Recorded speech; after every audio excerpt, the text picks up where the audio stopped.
अगर आप अदबी दुनिया के कामों को पसंद करते हैं और हमारी मदद करना चाहते हैं तो नीचे दी हुई अकाउंट डिटेल्स के ज़रिए कर सकते हैं। शुक्रिया। मुंशी प्रेमचंद की कहानी सौत। पंडित देवदत्त की शादी हुए एक ज़माना गुजर गया, मगर कोई औलाद न हुई। अब तक उनके माँ बाप जिंदा थे। वो उनसे हमेशा दूसरी शादी करने के लिए तकाजा और इसरार करते रहे, मगर पंडित जी कभी इस पर राज़ी न हुए। अपनी गोदावरी से सच्ची मोहब्बत थी और औलाद की आरजू में वो अपनी मौजूदा राहत और इत्मीनान को खैरबाद नहीं कहना चाहते थे। इसके अलावा वो कुछ नए ख्यालात के आदमी थे और उन जिम्मेदारियों को समझते थे जो औलाद अपने साथ है। जब तक इंसान में इतनी मक़दरत न हो कि वो अपनी औलाद की कमा हक़्क़ू तालीम और तरबियत का कफ़ील हो सके, उसे शादी से मुहतरज़ रहना चाहिए, जिसे वो खूब समझते थे। पहले तो कभी कभी बच्चों को हंसते खेलते देखकर उनके दिल पर एक चोट सी लगती थी, मगर अब अपने दीगर हमवतनों की तरह वो भी जिस्मानी मरज़ में मुब्तला रहते थे और औलाद का ख्याल करते ही उन्हें खौफ सा मालूम होता था। लेकिन गोदावरी इतनी जल्द मायूस होने वाली न थी। पहले तो वो देवी देवता, गंडे, तावीज़ और जंतर मंतर पर मोतक़िद रहती, मगर जब उसने देखा कि इनसे कोई फ़ायदा नहीं होता तो उसने पंडित जी की दूसरी शादी करने का मंसूबा किया। उसने हफ्तों महीनों इस फिक्र में काटे, दिल को बहुत समझाया, मगर जो बात मन में समा गई थी वो किसी तरह ना निकली। हाँ, उसे बड़ी ज़बरदस्त कुर्बानी करना पड़ेगी। शायद शौहर की मोहब्बत का अनमोल रतन भी उसके हाथ से निकल जाए। पर क्या ऐसा हो सकता है? 15 साल तक लगातार जिस नखले मोहब्बत को पाला और सींचा, क्या वो हवा का एक झोंका भी ना सह सकेगा? गोदावरी ने आखिरकार औलाद की पुरजोर ख्वाहिश के सामने सर झुका दिया और सौत का खैर मकदम करने के लिए तैयार हो गई। पंडित देवदत्त गोदावरी की यह तजवीज़ सुनते ही हंस पड़े। उन्होंने कयास किया कि या तो मेरी मोहब्बत का इम्तिहान लिया जा रहा है या मेरा मन लेने की कोशिश है। हंसकर बात टाल दी। मगर जब गोदावरी ने मतीन अंदाज से कहा, तुम इसे हंसी मत समझो, मैं सच्चे दिल से कहती हूँ कि औलाद का मुंह देखने के लिए मैं सौत से छाती पर मूंग दलवाने के लिए भी तैयार हूँ। ये कहते कहते उसकी आंखें पुराब हो गईं। तब तो पंडित जी को कोई शुबा न रहा। इतने आला और बेनफ्स इरादे से भरी हुई गोदावरी को उन्होंने गले से लगा लिया और बोले, मुझसे ये न होगा, मुझे औलाद की आरजू नहीं। गोदावरी ने जोर देकर कहा, तुमको नहीं, मुझे तो है। अगर अपनी खातिर से नहीं तो मेरी खातिर से ये काम करना पड़ेगा। पंडित जी सीधे सादे आदमी थे। हामी तो न भरी, मगर कुछ नीम राजी से हो गए। बस इसी की देर थी। पंडित जी को ज़रा तकलीफ़ न करना पड़ी। गोदावरी की दानिशमंदी ने सारी मंजिल आसान कर दी। उसने सिर्फ अपने पास से रुपए ही नहीं निकाले, बल्कि अपने गहने कपड़े भी नज़र किए। बदनामी का खौफ इस रास्ते में एक बड़ा ज़बरदस्त कांटा था। देवदत्त जी सोचते कि जब मैं सर पर मोर सजाकर, मूछें कटवाए, दूल्हा बना हुआ निकलूँगा तो लोग मुझे क्या कहेंगे। मेरे दफ्तर के लोग मेरा मज़ाक उड़ाएंगे और मेरी तरफ मुस्कुराती निगाहों से देखेंगे। उनकी ये निगाहें छुरी से भी ज़्यादा तेज़ होंगी। उस वक्त मैं कहाँ मुँह छुपाऊंगा। मगर गोदावरी ने अपने गांव में जाकर इस काम को छेड़ा और बखैरियत अंजाम तक पहुंचा दिया। नई बहू घर में आ गई। उस वक्त गोदावरी ऐसी खुश थी गोया बेटे का बियाह कर लाई है। वो खूब गाती बजाती रही। उसे क्या मालूम था कि बहुत जल्द इस गाने के बदले रोना पड़ेगा। कई महीने गुजर गए। गोदावरी अपनी सौत पर उसी तरह हुकूमत करती थी गोया वो उसकी सास है। ताहम उसे ये बात एकदम के लिए न भूलती थी कि मैं असल में उसकी सास नहीं हूँ। उधर गोमती को भी अपनी हैसियत का पूरा ख्याल रहता था। इसलिए गोदावरी की हुकूमत सास की हुकूमत की तरह सख्त न होने के बावजूद उसे नाकाबिले बर्दाश्त मालूम होती। उसे अपनी छोटी मोटी ज़रूरतों के लिए भी गोदावरी के सामने हाथ फैलाते शर्म आती थी। कुछ दिनों बाद गोदावरी की आदत में एक नुमाया फ़र्क नज़र आने लगा। वो पंडित देवदत्त को घर में आते जाते बड़ी तेज़ मुतजस्सिस निगाहों से देखती। उसकी फितरी मतानत गायब सी हो गई। ज़रा सी बात भी उसके पेट में नहीं पचती। जब पंडित जी दफ्तर से आते हैं तब गोदावरी घंटों उनके पास बैठी हुई गोमती का जिक्र खैर किया करती है। इस दास्तान में अक्सर ऐसी छोटी बातों का जिक्र होता है कि जब वो ख़त्म हो जाती हैं तो पंडित जी के दिल पर से एक बोझ सा उतर जाता है। गोदावरी क्यों इतनी पुरगो हो गई थी, इसका राज समझना मुश्किल है। शायद वो अब गोमती से डरती थी, उसके हुस्न से और उसकी शर्मीली आंखों से। बांध को तोड़कर वो अब पानी का बहाव मिट्टी के ढेलों से रोकना चाहती है। एक दिन गोदावरी ने गोमती से मीठे चावल पकाने को कहा।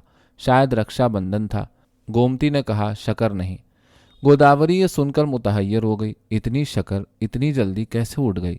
जिसे छाती फाड़कर कमाना पड़ता है उसे अखरता है, खाने वाले क्या जाने। जब पंडित जी दफ्तर से आए तो ये जरा सी बात एक तूलानी दास्तान बनकर उनके कानों में पहुंची। थोड़ी देर के लिए पंडित जी को शुबा हुआ कि कहीं गोमती को गलबे इश्तिहा का मरज तो नहीं हो गया। ऐसा ही वाकया एक बार फिर हुआ।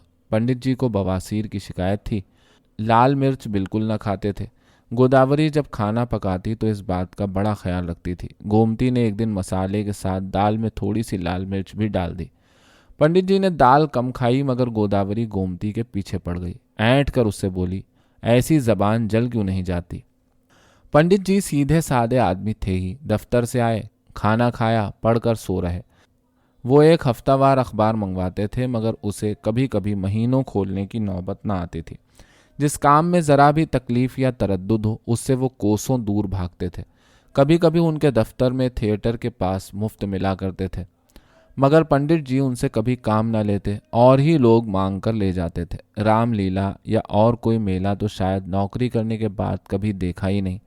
गोदावरी उनकी आदत से वाकिफ हो गई थी। पंडित जी भी हर एक मामले में उसी की राय पर चलने में अपनी आफियत समझते थे। पर रुई जैसी मुलायम शय भी दब कर सख्त हो जाती है। पंडित जी को ये आठों पहर की देखभाल सख्त नागवार मालूम होती। कभी कभी वो मन ही मन में झुंझलाने भी लगते। कुव्वते इरादी जो अरसे दराज तक बेकार पड़े रहने से बिल्कुल मुर्दा हो गई थी, असरे नौ औद करने लगी। पंडित जी ये मानते थे कि गोदावरी ने सौत को घर लाने में बड़े ईसार से काम लिया। इस ईसार को बशरियत से कोई मुनासिबत नहीं, लेकिन उसका जो एहसान है मुझ पर है। गोमती पर उसका क्या एहसान? मेरे बायस उससे क्यों इस बेदर्दी का बर्ताव किया जाता है?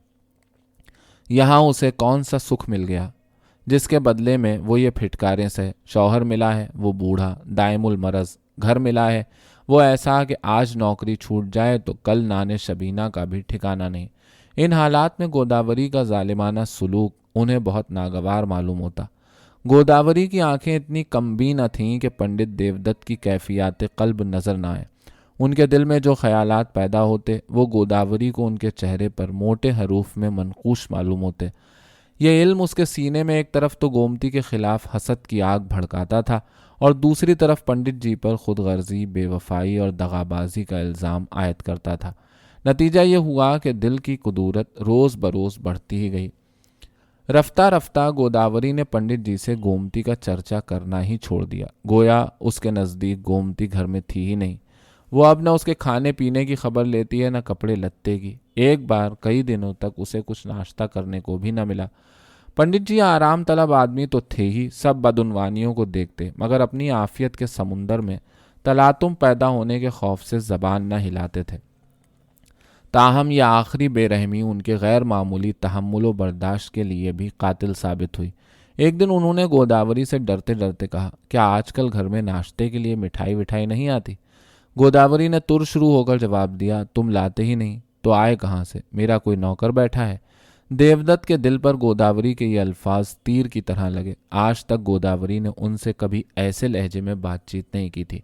बोले, आहिस्ता बोलो, झुंझलाने की तो मैंने कोई बात नहीं की। गोदावरी ने आंखें नीची करके कहा, मुझे तो जैसा आता है वैसे बोलती हूँ, दूसरों की सी मीठी चिकनी बातें कहाँ से लाऊं? देवदत्त ने जरा गर्म होकर कहा, आजकल मुझे तुम्हारे मिजाज का कुछ रंग ही नहीं मिलता, बात बात पर उलझती हो। गोदावरी का चेहरा गुस्से की आग से लाल हो गया। बैठी थी, खड़ी हो गई, होंठ फड़कने लगे। बोली, अब तुम्हें मेरी कोई बात अच्छी न लगेगी। अब तो सर से पैर तक मुझ में ऐब ही ऐब भरे हैं। अब और लोग तुम्हारी मर्जी के मुताबिक काम करेंगे, मुझसे नहीं हो सकता। ये लो संदूक की कुंजी, अपने रुपए पैसे संभाल लो। यह आए दिन की झंझट मुझसे नहीं बर्दाश्त हो सकती। जब तक निभाया, अब नहीं निभ सकता। पंडित देवदत्त को सख्ता सा हो गया। जिस शोर शर का उन्हें खदशा था उसने निहायत खौफनाक सूरत में उनके घर में कदम रखा और कुछ न बोल सके। उस वक्त ज़्यादा बोलने से बात बढ़ जाने का अंदेशा था। वो बाहर चले आए। सोचने लगे कि मैंने गोदावरी के साथ ऐसी कौन सी बेउनवानी की है जिसका ये फल मिल रहा है। उनकी समझ ही में नहीं आता था कि गोदावरी के हाथ से निकलकर घर का इंतज़ाम क्यों कर हो सकेगा। इस कलील आमदनी में वो न जाने कौन सा जुगत करती थी।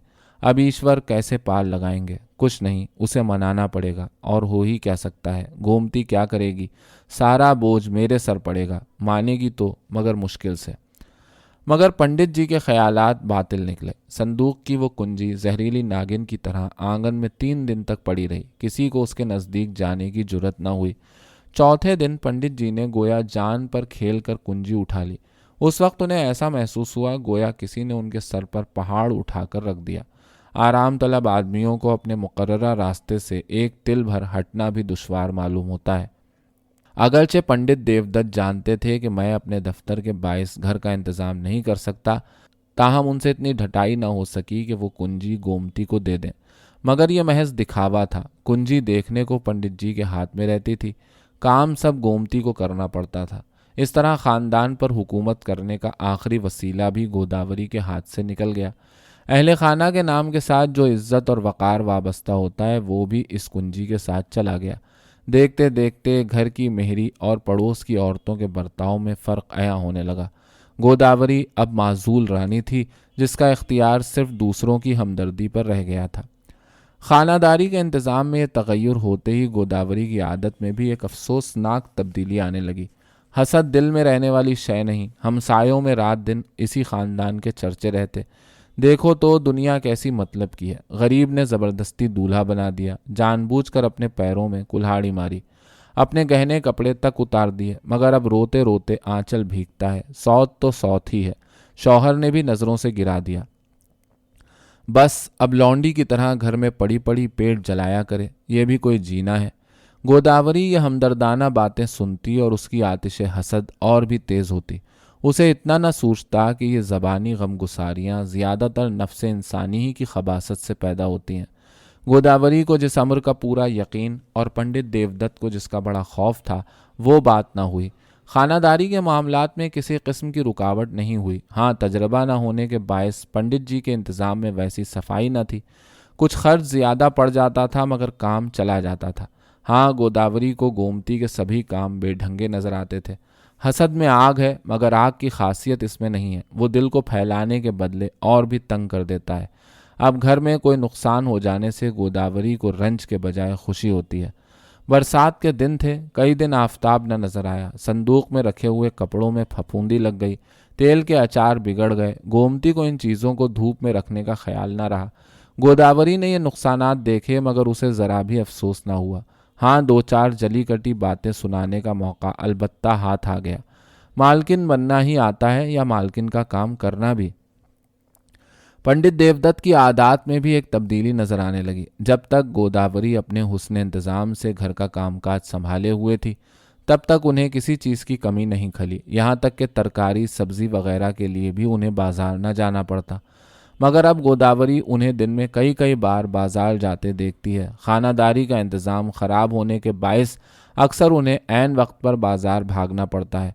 गोदावरी ये सब काया पलट देखती और सुना सुना के कहती, यही महाराज हैं कि एक तिनका भी न उठाते थे। अब देखती हूँ सारे दिन बाजार में ही खड़े रहते हैं। अब ये कहते हुए कभी नहीं सुनती कि मेरे लिखने पढ़ने में हरज होगा।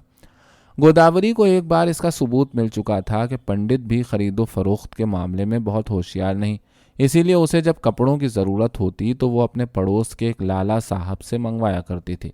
पंडित जी को यह बात भूल सी गई थी कि गोदावरी को साड़ियों की भी ज़रूरत होती है। उनके सर से तो जितना बोझ कोई हटा दे उतना ही अच्छा था। खुद भी वही कपड़े पहनते जो गोदावरी मंगवा कर दे देती। उन्हें नित नए फैशन और नमूने से कोई सरोकार न था, मगर अब कपड़ों के लिए भी उन्हीं को बाजार जाना होता था। एक बार गोमती के पास साड़ियाँ नहीं थीं। पंडित जी बाजार गए तो एक बहुत नफीस जोड़ा लाए। बज़ाज ने मनमाने दाम लिए। उधार सौदा लेने में पंडित जी को मुतलक पसो पेश न होता था।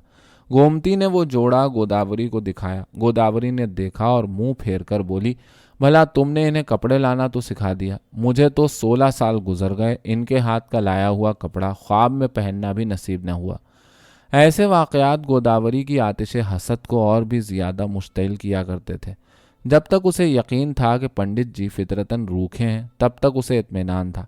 मगर अब उनकी ये नई नई उमंगें देखकर उसे मालूम हुआ कि मैंने 1000 कोशिश करने पर भी जिस मोहब्बत को ना पाया, उसे गोमती ने महज अपने हुस्न से जीत लिया। उसे यकीन हुआ कि मैं जिसे सच्ची मोहब्बत समझती थी वो फिल वाक़ई अबला फरेबी थी। वो मोहब्बत न थी, निरी खुदगर्जी थी। इत्तेफाक से उसी ज़माने में गोमती बीमार पड़ी। उठने बैठने की सकत न रही। गोदावरी खाना पकाने लगी, मगर उसे यकीन न हुआ कि गोमती वाकई बीमार है। वो समझती थी कि मुझसे खाना पकवाने के लिए ये स्वांग रचाया गया है। पड़ोसनों से कहती कि लौंडी बनने में इतनी ही कसर थी, वो भी पूरी हो गई। पंडित जी को आजकल खाना खाते वक्त भागा भाग पड़ जाती है। मालूम नहीं क्यों वो अकेले गोदावरी से बातें करते डरते हैं, जाने क्या लान तान करने लगे। इसीलिए खाना खाते वक्त वो डरते रहते थे कि कहीं वो मनहूस घड़ी आ ना जाए। गोदावरी अपनी तेज निगाहों से उनकी ये हालत देखती और दिल में ऐंठ कर रह जाती। एक दिन उससे ना रहा गया, बोली, क्या मुझसे बोलने की भी मुमानियत कर दी गई है? देखती हूँ कहीं तो रात रात भर बातों का तार नहीं टूटता, पर मेरे सामने मुंह न खोलने की भी कसम खा ली है। घर का रंग ढंग तो देखते हो, अब तो सब काम तुम्हारी मर्जी के मुताबिक हो रहा है। पंडित जी ने सर नीचा किए हुए जवाब दिया, जैसे चलता है वैसे चलता है। अब इस फिक्र में क्या अपनी जान दे दूं? जब तुम यही चाहती हो कि घर मिट्टी में मिल जाए तो मेरा क्या बस है। इस पर गोदावरी ने कुछ सख्त बातें की। बात बढ़ गई। पंडित जी उठाए। गोदावरी ने कसम दिलाकर उन्हें बिठाना चाहा, मगर वो ना बैठे। तब उसने रसोई उठा दी। सारे घर को फाका करना पड़ा। गोमती में एक ख़ास सिफत यह थी कि बात चाहे कैसी ही सख्त क्यों ना हो वो सह लेती थी, मगर भूख की बर्दाश्त उससे न हो सकती थी। इसलिए वो कभी व्रत न रखती थी। हाँ, बहुत इसरार करने से जन्माष्टमी रख लेती थी, लेकिन आजकल बीमारी के बायस उसे और भी भूख लगती थी। जब उसने देखा कि दोपहर होने आई और खाना मिलने की कोई उम्मीद नहीं, तो उसने महज मजबूर होकर बाजार से मिठाई मंगवाई। मुमकिन है उसने महज गोदावरी को जलाने के लिए यह हरकत की हो, क्योंकि कोई भी एक वक्त भूखे रहने से मर नहीं जाता। गोदावरी के सर से पैर तक आग लग गई। उसने भी फौरन मिठाइयाँ मंगवाईं और आज कई बरस के बाद खूब पेट भर के मिठाई खाई। ये सब हसद के करिश्मे हैं। जो गोदावरी दोपहर होने से पहले मुंह में पानी डालना गुनाह समझती थी, वही गोदावरी अब रोज़ाना अलसुबह नाश्ते के बगैर बेकरार हो जाती है। सर में वो हमेशा मीठा तेल डालती थी, अब मीठे तेल से सर में दर्द होने लगता है। पान खाने का शौक भी पैदा हुआ। हसद ने उसे नई नवेली बहू बना दिया। जन्माष्टमी का मुबारक दिन आया। पंडित देवदत्त की खल्की मजहूलियत उन 2 दिनों के लिए रुखसत हो जाती थी। वो बड़े जोश से इसकी तैयारियां करते थे। गोदावरी ये व्रत बेआबो दाना रखती थी और पंडित जी तो कृष्ण के भक्त ही थे। उनके इसरार से अब गोमती ने भी निर्जल व्रत रखने की जुर्रत की, मगर उसे इंतहा दर्जे ताज्जुब हुआ जब मेहरी ने कहा, बड़ी बहू व्रत न रखेंगी, उनके लिए बाजार से पूरियां मंगवा देना। शाम के वक्त गोदावरी ने मान मंदिर जाने के लिए यक्के की फरमाइश की। गोमती को यह बात नागवार मालूम हुई। मान मंदिर बिल्कुल करीब था। अब यक्के वाले आज सीधे मुंह से बात नहीं करते थे। वो चिढ़कर बोली, फजूल पैसे फेंकने से क्या फ़ायदा? मान मंदिर कौन बड़ी दूर है, पाँव पाँव क्यों नहीं चली जाती? फरमाइश कर देना आसान है, खलता उसे है जो छाती फाड़ कर कमाता है। 3 साल पहले गोमती ने इसी तरह की बातें गोदावरी के मुंह से सुनी थीं। आज वही बातें गोदावरी को उसके मुंह से सुनना पड़ी। दिनों का फेर। गोदावरी इन दिनों बड़ी बेदिली से खाना बनाती थी। पंडित जी के परहेज के मुतालिक उसे अब पहले किसी एहतियात न थी। एक दिन उसने मेहरी से कहा कि अंदर से मसाले निकाल कर पीस ला। मसाले दाल में पड़े तो दाल ज़रा तेज़ हो गई। मारे खौफ के पंडित जी से ना खाई गई और आराम तलब आदमियों की तरह चटपटी चीज़ें उन्हें भी मरगूब थीं, लेकिन मरस के हाथों मजबूर थे। गोमती ने जब यह माजरा सुना तो भवें चढ़ाकर बोली, क्या बुढ़ापे में ज़बान गज़भर की हो गई है? कुछ इस तरह की सख्त बातें पहले गोदावरी ने भी कही थी। आज उसकी सुनने की बारी थी। नैरंगी रोजगार इसी का नाम है। 3 साल हुए वो एक बार दूल्हा दुल्हन को लेकर गंगा को दूध चढ़ाने आई थी। आज वो अपनी जान उसे नजर करने आई है। आज वो उसकी मुसर्रत बार मौजों में आराम करना चाहती है। गोदावरी को इस घर में एक एक लम्हा रहना शाक था। जिस घर में रानी बनकर रही, उस घर में लौंडी बनकर रहना उस जैसी खुददार औरत के लिए मुहाल था। अब उस घर से गोदावरी का ताल्लुक सिर्फ इस पुरानी रस्सी की तरह था जो बार बार गिरा देने पर भी कहीं ना कहीं से टूट ही जाती है। उसे गंगा जी के दामन में पनाह लेने के सिवा और कोई तदबीर नजर न आती थी। कई दिन हुए उसके मुंह से बार बार जान दे देने की धमकी सुनकर पंडित जी गुस्से से बोल उठे थे, तुम किसी तरह मर भी तो जाती। गोदावरी वो जहरीले अल्फाज अब तक न भूली थी। चुभने वाली बातें उसके दिल पर पत्थर की लकीर बन जाती थी। आज गोमती ने भी वही बातें कही। अगरचे उसने बहुत कुछ सुनने पर ये अल्फाज जबान से निकाले, मगर गोदावरी अपनी बातें तो भूल गई थी। सिर्फ गोमती की बातें कान में गूंज रही थीं। आह! और पंडित जी ने उसे डांटा तक नहीं। मुझ पर ऐसा गजब ढाया जाए और वो जबान तक न खोले। आज सब लोगों के चले जाने पर गोदावरी घर से बाहर निकली। आसमान पर काली घटाएं छाई हुई थीं, पानी की झड़ी लगी हुई थी, उसकी आंखों से आंसुओं की धार बह रही थी। मोहब्बत की जंजीर कितनी मजबूत है और फिर कितनी नाजुक नाजुक है। दगा के सामने मजबूत है, वियोग के सामने गोदावरी चौखट पर खड़ी खड़ी घंटों रोती रही। कितनी ही पिछली बातें उसे याद आती थीं। कभी इसी घर में उसके लिए मोहब्बत भी थी, इज्जत भी थी, जिंदगी का सुख भी था, मगर अब क्या है। फौरन पंडित जी की वो दिलखराश बातें याद आ गईं। आंखों से फिर आंसू जारी हो गए। गोदावरी घर से चल खड़ी हुई। उस वक्त अगर पंडित देवदत्त नंगे सर नंगे पांव पानी में भीगते दौड़ते आते और कांपते हुए हाथों से गोदावरी को पकड़कर अपने धड़कते हुए सीने से लगा लेते और कहते, प्यारी, इसके सिवा उनकी जबान से और कुछ न निकलता, क्या तब भी गोदावरी अपने इरादे पर कायम रहती? कुंवार का महीना था। रात को गंगा की लहरों की गरज बहुत खौफनाक मालूम होती थी। साथ ही जब यकायक बिजली कौनती तो उछलती हुई लहरें रोशनी में ऐसी मालूम होती गोया रोशनी खुद मस्त हाथियों के जिस्म में कुलैलें कर रही है। निजाए हस्ती का एक खौफनाक मंजर आंखों के सामने फैला हुआ था। गोदावरी के सीने में भी उस वक्त ख्यालात की पुरशोर लहरें उठती थीं और आपस में टकराती थीं। कहाँ? तारीकी में, जहाँ कुछ नहीं था। क्या ये गरजने उमड़ने वाली गंगा गोदावरी के दिले बेकरार को तस्कीन दे सकती है? इसकी लहरों से नगमे शीरीं की सदाएं नहीं आती, इसकी आंखों में रहम की झलक नहीं है। वो इस वक्त गजबनाक और पुरखरोश है। गोदावरी किनारे पर बैठी क्या सोच रही थी? कौन कह सकता है? क्या अब भी उसे यह खटका नहीं था कि पंडित देवदत्त आते न हो? प्रेम की रस्सी कितनी मजबूत होती है। इस तारीकी में हसद और यास और बेमहरी के हाथों सताई हुई ये दुखिया गंगा की गोद में गिर पड़ी। लहरें चारों तरफ से झपटीं और उसे निगल गईं। सवेरा हुआ। गोदावरी घर में नहीं थी। उसकी चारपाई पर यह खत पड़ा हुआ था। स्वामी जी, दुनिया में आपके सिवा और मेरा कौन था? मैंने अपना सब कुछ आपके सुख की नज़र कर दिया। अब आपका सुख इसी में है कि मैं इस दुनिया में न रहूं, इसीलिए ये जान भी आपकी नज़र है। मुझसे जो खताएं हुई हों उन्हें माफ़ कीजिएगा। ईश्वर आपको सदा सुखी रखे।